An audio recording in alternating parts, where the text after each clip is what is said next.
Well, hi everyone. I'm John Ritland, and this is my review of the NWA 70th Anniversary Show. Firstly, in case you're wondering why I'm reviewing this now, one, NWA put it up on their YouTube channel for free. It's a great way to show support for the fans, and the fans can in turn show their support for the talents. Check out the NWA Twitter. There should be a link where you can buy merch that supports the talents during this time of uncertainty. Let's not bankrupt ourselves, but if we have the spare cash, the wrestlers put their bodies on the line. Let's see what we can do. So check the NWA Twitter, do this. No, this is not sponsored.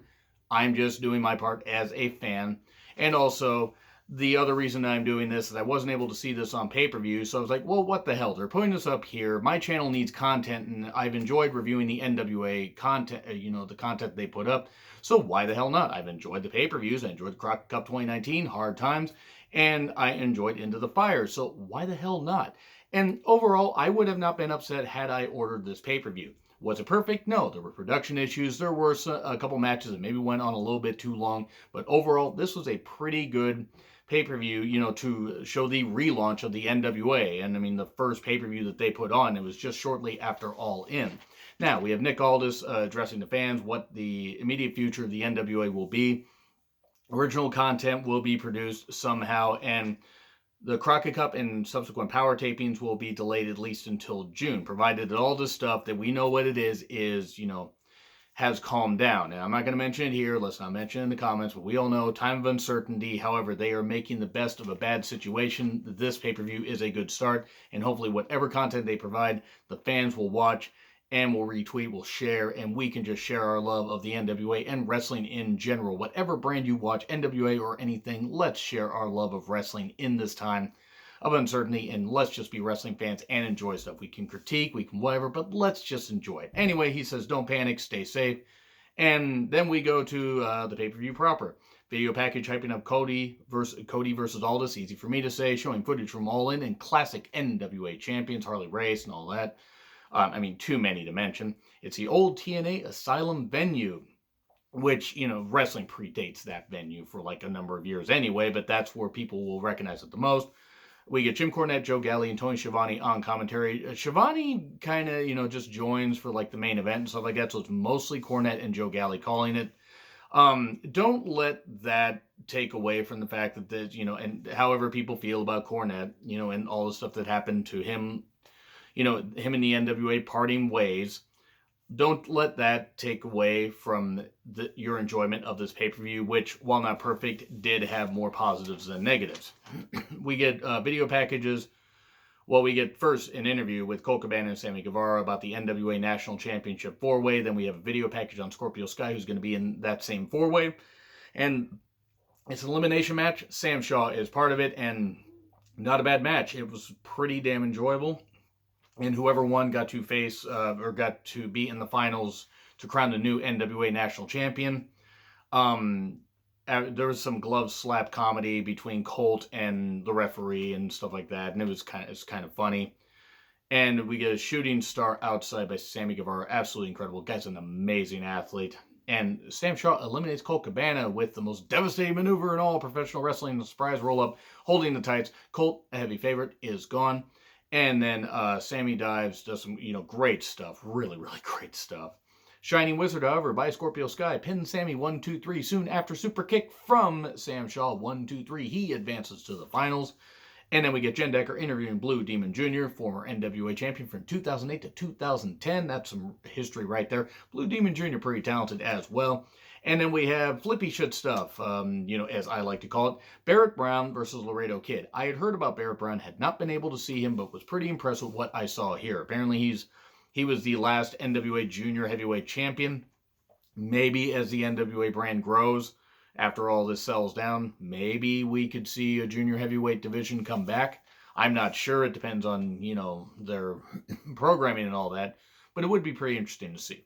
However, pretty good stuff. Brown does have a nice style. I can see why people praised him. He had a nice implant DDT. Laredo Kid dives in, just does a dive off the apron into a 450. That was really nice.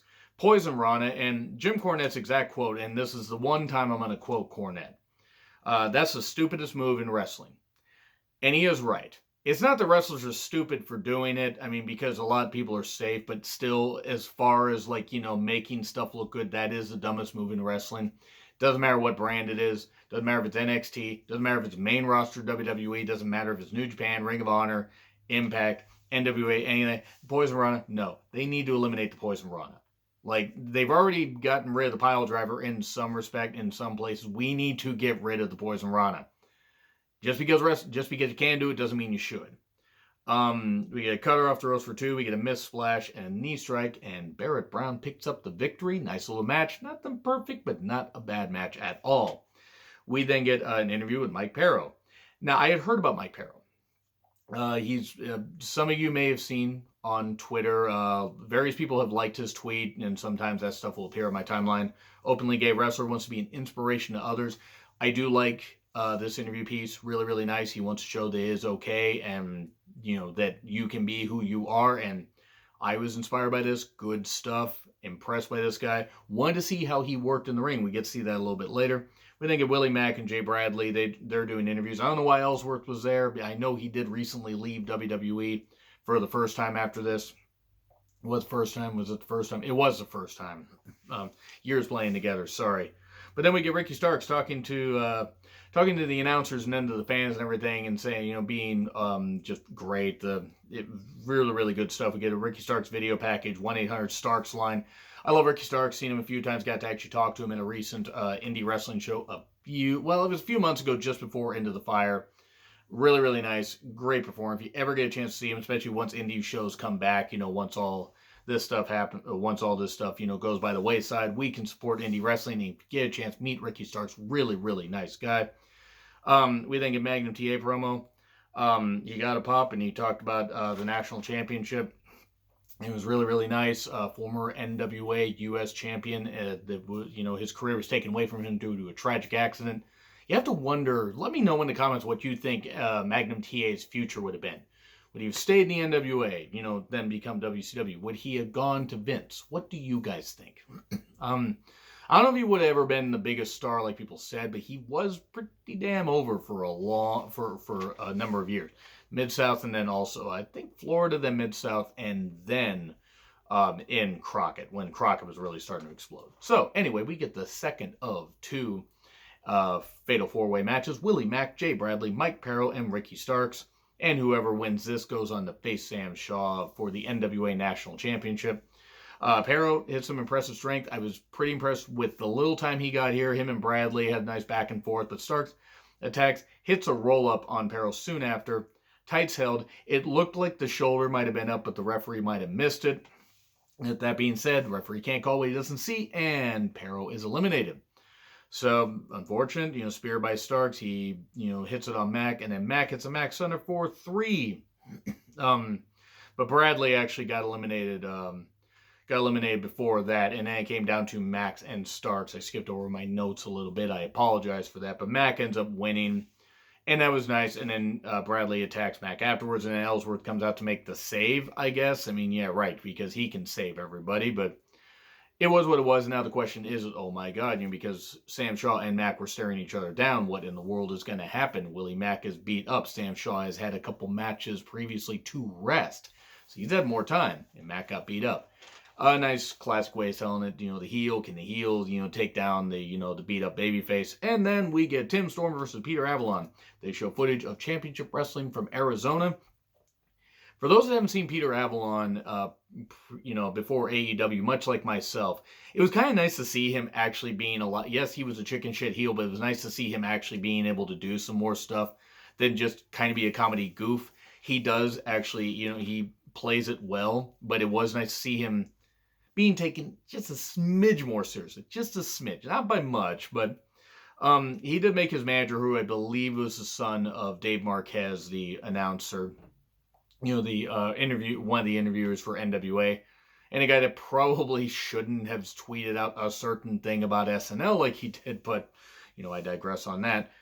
Peter Avalon says, I've already beaten you twice. They show footage of Tim Storm getting beaten twice under dubious circumstances. And Peter Avalon's like, how about this? When I beat you a third time, you kiss my foot. Tim Storm agrees, says, nah, you're going to kiss my foot.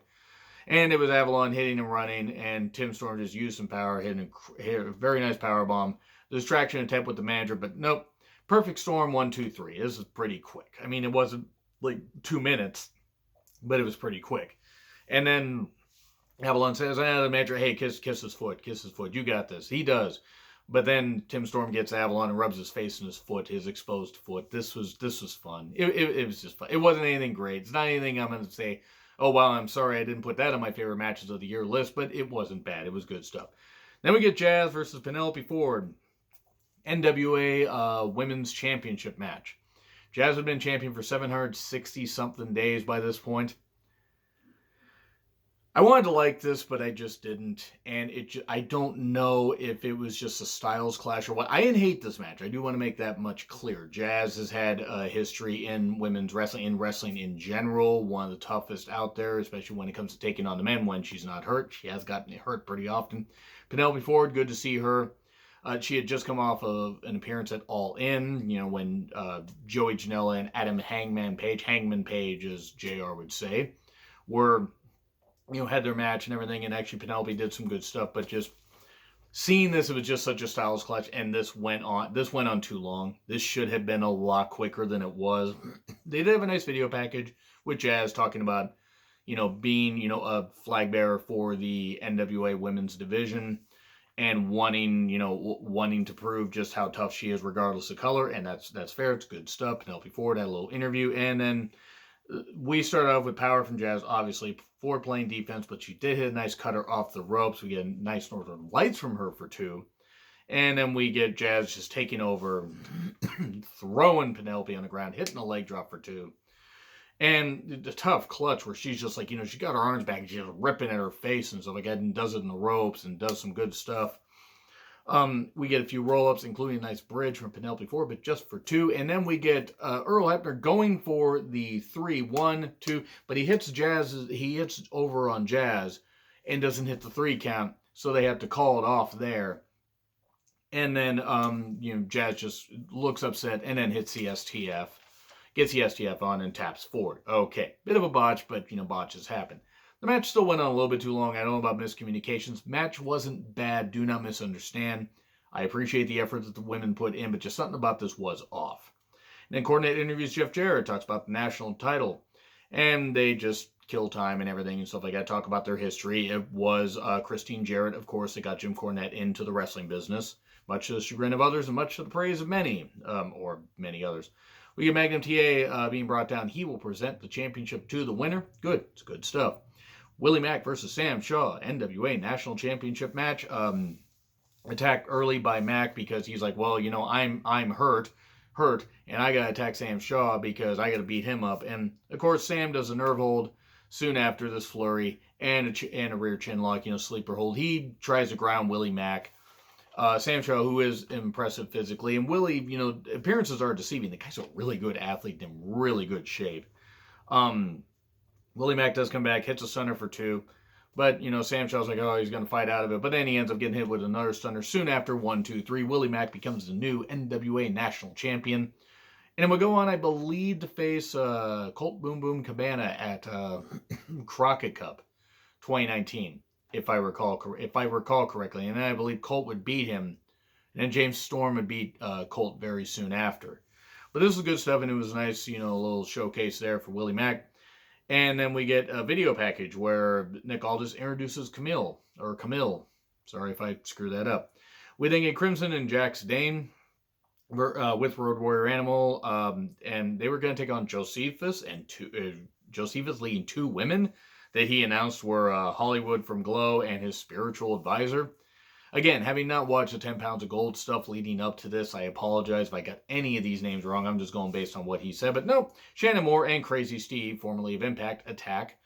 Crazy Steve, that is. Shannon Moore had been in Impact for a bit. They attack, no, we're going to get all this, and no. They try to hit and run stuff, but the powerhouses just take over here, and a nice double throw by Dane, and then soon after, ground zero, 1, 2, 3. And then we get Cornette and Animal talking, and the Crockett Cup 2019 is announced.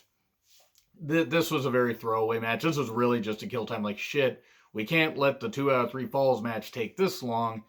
Guys, go out there and do something for 5 minutes. That's basically what it was. And then Nick Aldis versus Cody. Nick Aldis with Camille in his corner and Cody with Brandy in his corner. 2 out of 3 falls match for the NWA Championship based all around the fact that Cody had beaten Nick Aldis in Chicago at All In. Great pay-per-view, by the way, if you haven't gotten a chance. Had its issues, but was proud to order that one. Is it just me, or does All In seem like it happened 5 years ago with all this stuff that's been going on? Is it just me? Is it all crazy? It just seems like Hard Times happened. That happened in January. It happened 2 years ago. God, what is this, guys? Anyway, how was the match? I will say that it was good. I don't know if it was as great as some say it was. Now, maybe it was. I'm not even going to knock the efforts of these two guys. I think the effort was definitely there. But there were some smoke and mirrors here. Cue the Cody theme from WWE. It was fine. There were some guys in the ring, that were either former NWA champions of some degree, and they were there, and they were going to watch, and they were also going to make sure no shenanigans happen and stuff like that. Aldis comes out with Camille. Cody comes out with Brandy. First falls, very good wrestling. Hand focus as Cody had busted his hand, so Aldis focused on that, but then Cody focused on the knee of Aldis. Now, that would come into play a little bit later, but even after, a figure 4 attempt, Aldis was able to get the Cloverleaf on, the Kingsman Cloverleaf, and Cody tapped out quickly. So Aldis was hurt. Yes, he gave up the first fall, but then Cody could really attack the knee and stuff like that after a 60-second rest period.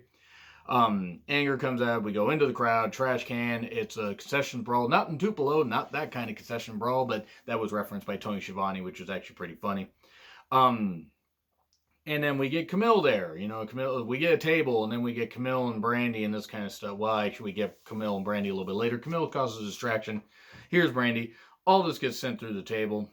And then we get outside, that is, he tries for the elbow drop, goes through the table, back in the ring, crossroads, 1, 2, 3. We're evened up 1-1. Third fall, we get the cat fight between the women, of course we do. And then the referee just says, you know what, fuck this, get out of here. Camille accidentally hits a ref when she tries to hit Cody, and the ref just says, fuck it. It's like Brian Hebner was the first fall, Earl Hebner was the second fall, and then Brian Hebner was in the third fall. The ref for the third fall, and he just says, fuck it, everybody get out of here, just, I'm done with this. We get a few near falls, and then we get the inside cradle. After Cody's boot got removed, Aldis is like, what the hell? Tries for this. Cody gets a roll up. 1, 2. Nope. 1, 2, 3. Aldis reverses it, and he wins the NWA World Championship back after holding it for quite a while. And he's been the champion ever since, I believe.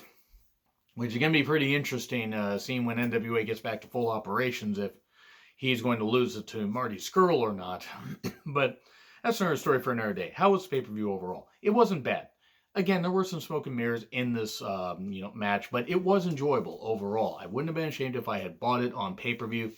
I'm not going to grade it, but I will say that it was enjoyable. So let me know what you guys thought of this pay-per-view. Did you watch it live? Did you just watch it on their YouTube channel? What do you think? And what do you think the future of the NWA brand will be? I think wrestling is going to come back bigger than ever. It may change a little bit, but I think it's going to come back bigger than ever. Agree, disagree with what I said about the pay-per-view? Like, share, subscribe, Twitter handle in the description. I can do fancy outros, can I? I'm John Ritlin. I'll see you soon.